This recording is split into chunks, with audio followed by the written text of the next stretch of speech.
छोटी बड़ी खबरों से अपडेट रहने के लिए हमारा चैनल सब्सक्राइब करें और नोटिफिकेशन के लिए बेल आइकन दबाना न भूलें। स्वास्थ्य मंत्री का दौरा। उत्तर प्रदेश सरकार में स्वास्थ्य मंत्री सुरेश खन्ना ने जनपद हापुड़ के दिल्ली रोड स्थित सरस्वती अस्पताल का औचक निरीक्षण कर जिले में कोरोना मरीजों का हाल जाना। वहीं स्वास्थ्य विभाग से कोविड-19 के मरीजों को दी जाने वाली सुविधाओं के बारे में जानकारी लेने के बाद कोरोना मरीजों का इलाज कर रहे डॉक्टरों एवं पैरामेडिकल स्टाफ के कार्यों की सराहना करते हुए कोरोना मरीजों के साथ अच्छा व्यवहार रखने के निर्देश दिए।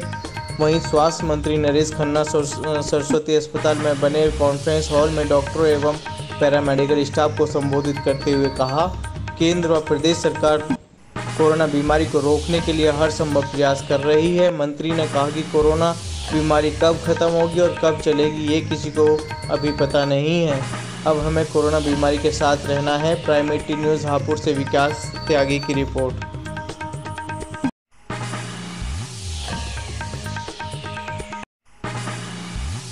कोरोना जैसी महामारी पता नहीं कब तक चलेगी, इसलिए सरकारी निर्देशों का पालन, जैसे 2 गज की दूरी, मास्क की आवश्यकता और हर हालत में अपने हाथों को साफ रखना, बार बार धोना इत्यादि इत्यादि, ये सबसे बड़ी आवश्यकता है। मैं सबसे पहले आप लोगों को बधाई दूंगा कि आप इस कोरोना की महामारी से जूझने के लिए सभी लोग तत्पर हैं। सभी लोगों ने अपना सहयोग दिया।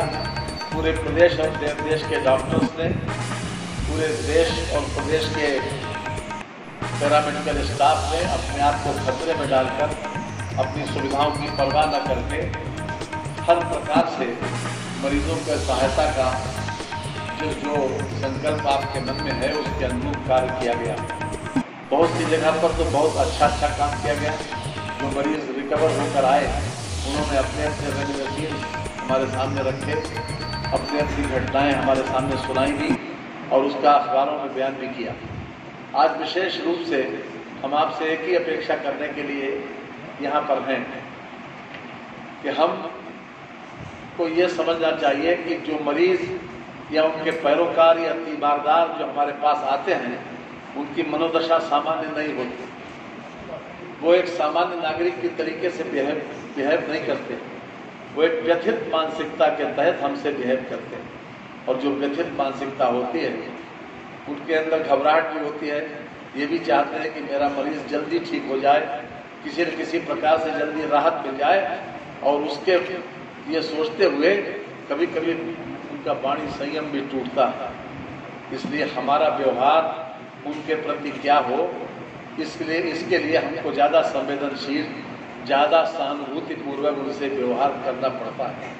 और हम विशेष रूप से आपसे आग्रह करेंगे कि क्योंकि उनकी मनोदशा सामान्य नहीं होती, इसलिए हमको उनके अनुरूप अगर हम अपना व्यवहार करेंगे तो हमारे व्यवहार से ही उनको 50% दवा का एहसास हो सकता है। तो इस बात पर ज़्यादा गौर करने की आवश्यकता है। ऐसा नहीं है कि आपको ये बात मालूम नहीं है, ऐसा भी नहीं है कि आप इसको महसूस नहीं करते हैं, लेकिन अति व्यस्तता के कारण, आप ओवर ऑक्युपाइड होने के कारण, आपके अंदर काम के प्रेशर ज़्यादा होने के कारण आपको कभी कभी 200 ओपीडी में पेशेंट देखना है और आपके सामने 400 की लाइन लगी है। कहीं DITs का फ़ोन आ रहा है, किसी और का आपको अपनी पर्सनल रिस्पॉन्सिबिलिटी के आधार पर किसी को ज़्यादा समय देना है। तमाम तरीके की समस्याएं एक साथ माइंड में जब होती हैं तो हम उनसे हो सकता जानकारी दी हो या हो सकता न भी दी हो। यहाँ पर जितने लोग हैं, हमारी सबसे अपेक्षा यह है कि आप लोगों ने बहुत अच्छा काम किया है। इस कोरोना की महामारी में बहुत अच्छी ख्याति अर्जित की है, लेकिन आगे कब तक कोरोना चलेगा ये कोई नहीं कह सकता।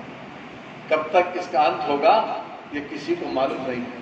केंद्र सरकार और प्रदेश सरकार आज पूरी ताकत के साथ, पूरी शक्ति के साथ इस पे लगी है कि किसी भी तरीके से इसको मिनिमाइज किया जाए, इसको रोका जाए, इसके फैलाव को रोका जाए, मृत्यु दर कम की जाए। हमारे जो पॉजिटिव केसेस हैं उसमें हम ज़्यादा प्रचार प्रसार करके, जन जागरण करके इसको हर हालत में रोकें, सोशल डिस्टेंसिंग को कायम रखें, मास्क का प्रयोग ज़रूर करें और बार बार हम अपने हाथ धोने का जो निर्देश दिया जाता है उसका पालन करें। लेकिन हम जानते हैं कि हमारी दैनिक लापरवाही की वजह से या किसी न किसी रूप में हम इसको कम आंकते हैं, इसको अंडर एस्टिमेट करते हैं, और अंडर एस्टिमेट करने की वजह से ये कहीं न कहीं हमसे विस्मृत होता जाता है। हम उतनी सावधानी नहीं बरत पाते जितनी बरतना चाहिए।